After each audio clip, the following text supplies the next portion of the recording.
AITA for refusing to let my kids see my mother after she sold the home I paid for. I 39F lived in and paid for a home under the agreement that once it was paid off, my mother would transfer the title to me for last 9 years. The home was in her name, but I covered the mortgage, lot rent, and all expenses.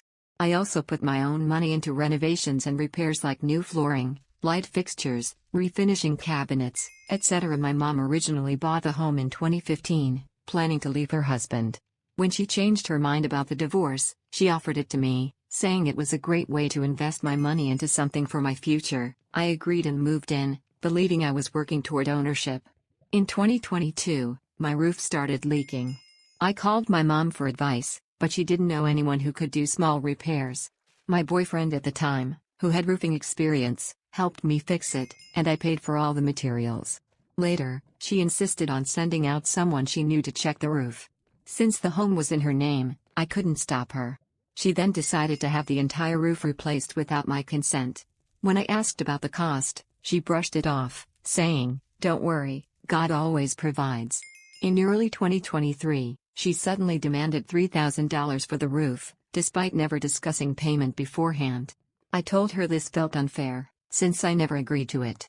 I offered to make monthly payments, but she was furious. Her final ultimatum. By early 2024, I was less than $3,500 away from fully paying off the home. I was ready to be done with all the drama. But then, in February 2024, my mom raised the roof cost by another $1,500, bringing it to $4,500, and added other random fees, telling me I had 1 week to pay over $20,000 or move out. I was stunned. I asked why, and all she said was, "The choice is yours to make. You just have to decide what path to take." No explanation, just an ultimatum. When I refused, she started making my life hell. In April 2024, she showed up unannounced and refused to leave until the police made her. At that point, I had no choice. I packed up my kids and moved out on May 1, 2024. Not long after, she sold the home I had spent nearly a decade paying for, keeping all the money for herself. My family thinks I should move on. Now, my family says I'm the bad one for cutting her off and keeping her grandkids away. But my kids want nothing to do with her. They were old enough to understand what happened and felt just as betrayed as I did. To make things worse, she has been showing up uninvited to my kids' events and causing scenes.